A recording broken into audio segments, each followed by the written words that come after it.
Boa noite, família Tu És Orgulho. Como é que vocês estão? Eu espero que vocês estejam bem. Fim de jogo na Neoquímica Arena, Corinthians 2, Atlético Paranaense 0. Corinthians pela quarta vez consecutiva, pelo quarto ano consecutivo, chega à semifinal da Copa do Brasil. Quem sabe seja o nosso ano. Batemos na trave algumas vezes e agora, mais uma vez, chegamos na semifinal da Copa do Brasil, vencendo o Atlético Paranaense. Agora estamos no aguardo do Cruzeiro ou do Atlético Mineiro, que se decidem amanhã quem será o classificado para a semifinal para enfrentar o Corinthians lá para dezembro, tá? Algo que a gente falou em live ontem, tá? É que o Corinthians precisava fazer um bom jogo. O Corinthians tinha tudo para se classificar e como o mata-mata da Copa do Brasil agora, na semifinal, volta só lá para dezembro, né? Eu não sei se perto de dezembro ou já em dezembro. O Corinthians tem a chance de focar no brasileiro para sair dessa parte incômoda da tabela, dessa segunda página, fazer bons jogos, subir para a primeira página e aí sim fazer uma gordura e aí sim, chegando no mata-mata novamente da Copa do Brasil, o Corinthians consegue priorizar exatamente apenas a Copa do Brasil. Né? Então o Corinthians fez o seu dever de casa, venceu o jogo de hoje. Ainda sinto que falta um pouco de tesão para golear, para fazer um placar mais elástico. Falta um pouquinho dessa imposição. Faltou isso no jogo contra o Palmeiras, que a gente estava com um a mais, a gente faz 2-0.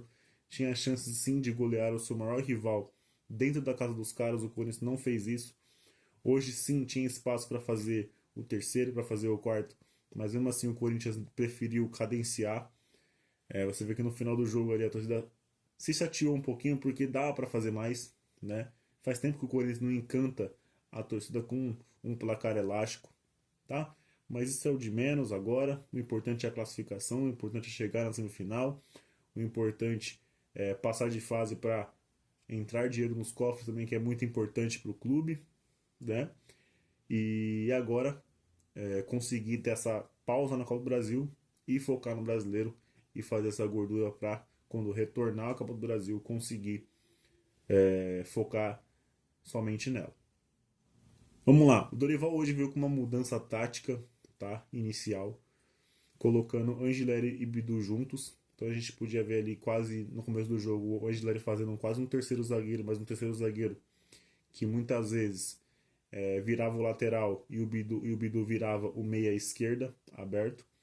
Né? Então o Corinthians veio ao campo com Hugo Souza, Mateuzinho, Choca, Gustavo Henrique, Angileri. Sobre o André Ramalho, pelo que falaram, ele pegou uma virose e não foi nem relacionado para o jogo de hoje. Abriu o meio de campo ali com Maicon, Bidu, Bidon, Garro, Memphis e Guinegão. Tá? E a gente pode fazer a formação como três zagueiros ali também.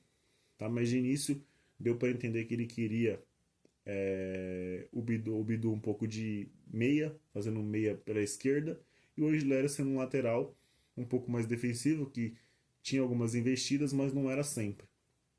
E aí, às vezes o Angelera fazia o terceiro zagueiro fixo, às vezes ele fazia um lateral defensivo, e no segundo tempo foi quando ele mais se soltou um pouquinho, e aí ele apareceu mais no ataque. Tá? O Corinthians começou o jogo tentando pressionar, mas sem eficácia. Sentiu o Corinthians um pouco pregado, um pouco travado na marcação. Muitos jogadores do Atlético Paranaense na marcação, muitos mesmo. Uma equipe bem fechada, como a gente esperava. E aí eles começaram aos poucos ali pelo segundo terço do primeiro tempo a se soltarem um pouco mais. E aí numa imbecilidade do Maicon de querer pentear essa bola no meio de campo ali. Foi falta? Foi. Claramente foi falta. Não tenho o que reclamar. Não vou reclamarem sobre a marcação. Claramente foi falta. Um tranco nas costas. Mas por que esse tranco nas costas aconteceu? Porque o Michael encebou essa bola no meio de campo. Então é uma margem para erro que não pode acontecer. Eu sempre falo aqui: mata-mata, jogo importante, jogo grande, jogo decisivo. Você não pode ter margem de erro. Você não pode dar margem para o erro. Você não pode. dar sopa pro azar, sabe? Então o Michael correu esse risco. Ele sofre a falta sim, mas poderia não sofrer a falta, poderia ser um desarme limpo, ou o juiz podia interpretar que não foi falta, ou o VAR poderia nem chamar. Ele pega a bola no meio de campo, adianta a bola, quer clarear a jogada, demora, é pesado, é lento, demora para dar o passe, sofre a falta, perde a bola. O cara que faz a falta pega o contra-ataque, arranca e faz o gol. E esse gol foi anulado, beleza, com a falta clara, mas também temos que falar da marcação. O Gilério e o Gustavo Henrique esperaram o jogador entrar na área, invadiu a área, bateu pro gol. E nada de marcação, nada de pressão, nada de encurtar o espaço. Foram correndo para trás, para trás, para trás, para trás. Invadiu a área, finalizou. Gol. E aí? Cadê a marcação? Cadê a pressão? Cadê a imposição? Cadê a ocupação de espaço? Cadê a encurtação de espaço? Não tem. É marcação via Bluetooth. Temos que ser citado também. Mas tudo começou com o Michael encebando a jogada lá no meio de campo. Não pode acontecer. Tá? É um jogo grande, é um jogo difícil, é um jogo decisivo. É um jogo que você não pode dar margem para erro. Falei isso em live ontem. Futebol pode acontecer de tudo. Pode acontecer uma expulsão, pode acontecer uma falha do defensor, pode a falha do goleiro. Não pode dar margem para erro. É seriedade o tempo todo. Não dá para ficar penteando a bola no meio de campo, olhando pro nada, na frente de três caras marcando, tá? Não acho nem que o Michael fez um mau jogo, acho que o Michael fez um jogo ok, um jogo decente, mas é algo que precisa ser apontado, é algo que precisa ser citado. São coisas que podem prejudicar a equipe, tá? Mas aí o Corinthians, depois disso, o Atlético Paranaense continua rondando a área, a bola atravessando a área, alguns cruzamentos, a bola passando na frente do Hugo, uma pressão, escanteio, até que o Corinthians depois consegue novamente tomar o controle do jogo, que não era nem para ter perdido o controle do jogo, mas ele retoma o controle. Num erro do Atlético, o Guinegão desarma o adversário, penteia a bola, clareia a jogada, tecnicamente muito bem o Guinegão, porque se ele dá o passe de primeira, ele seria bloqueado provavelmente, porque tinha três caras na linha do passe.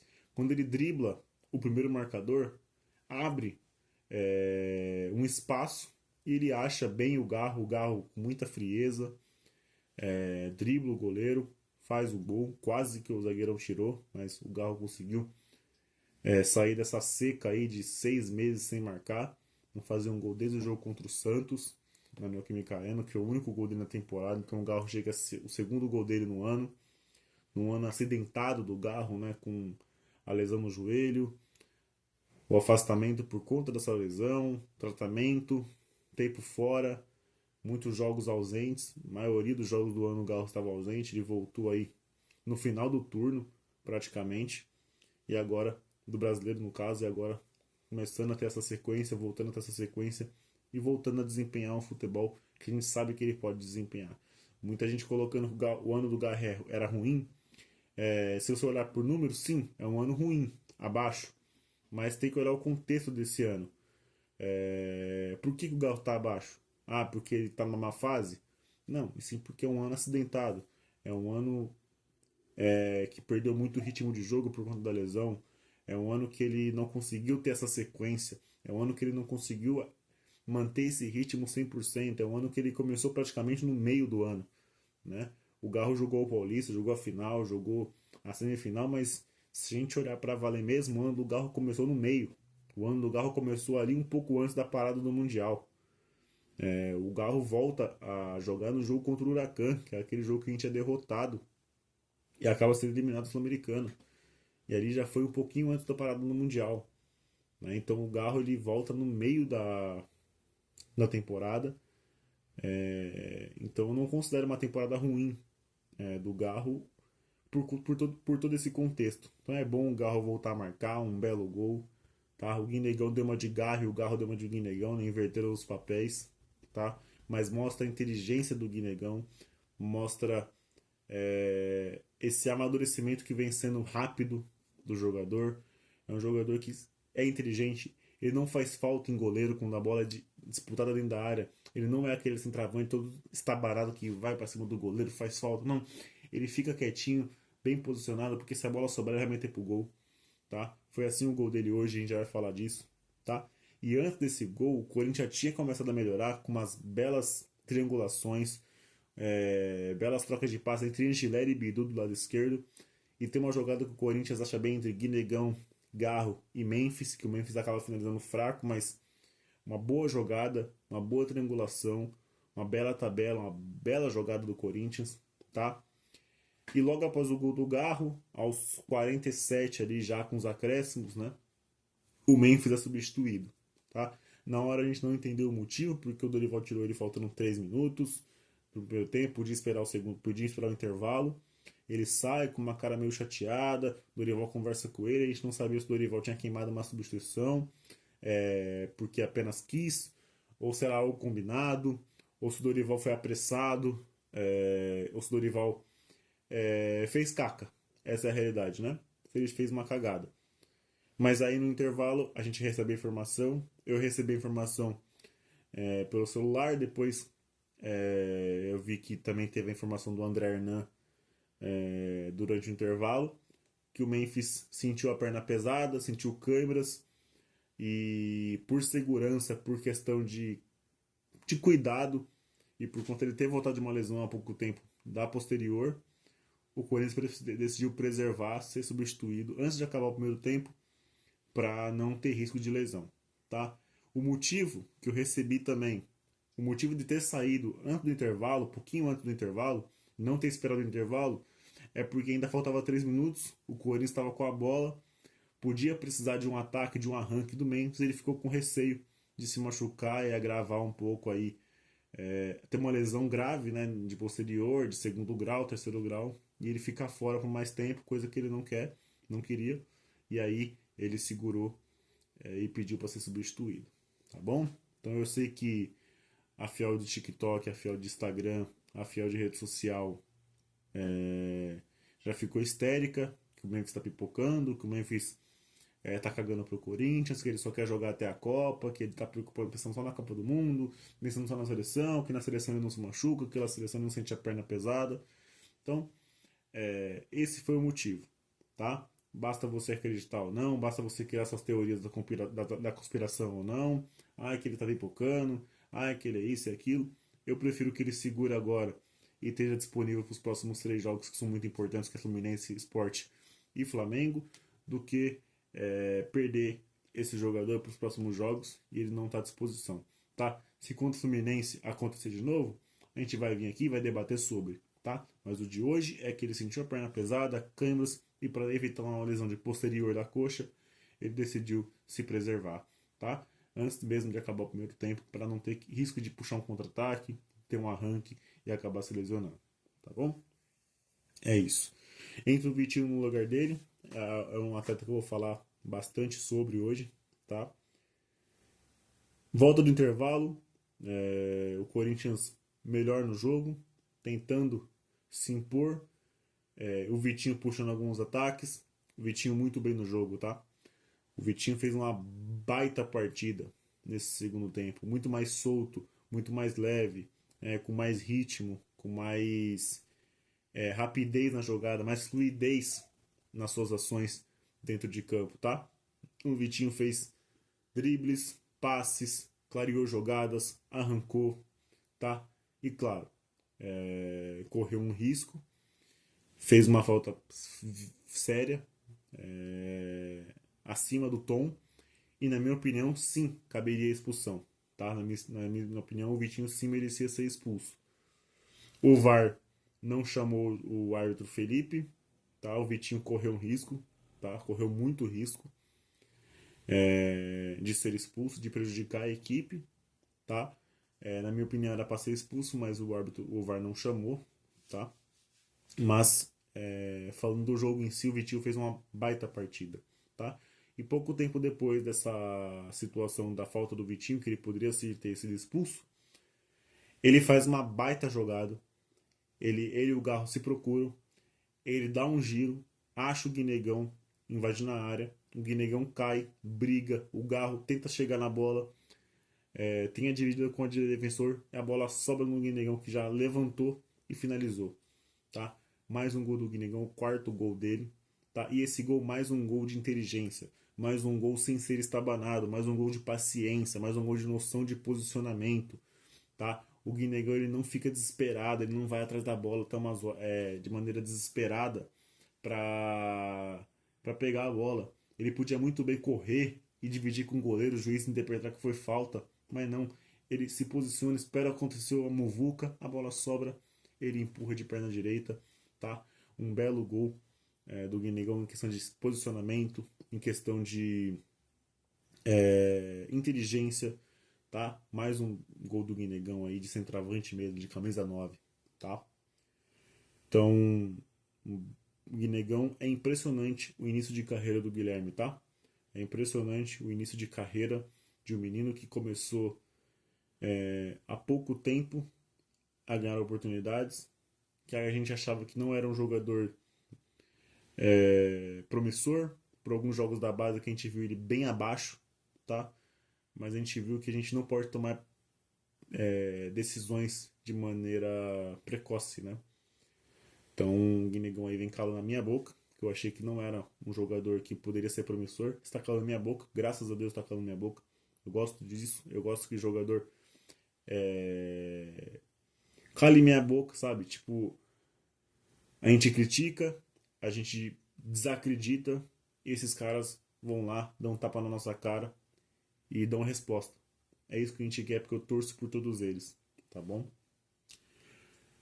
Logo depois o Guinegão sai, entra o Yuri, entra Rian, entra Charles, o Yuri voltando aí da cirurgia de hérnia, tá? Recuperação relâmpago do Yuri.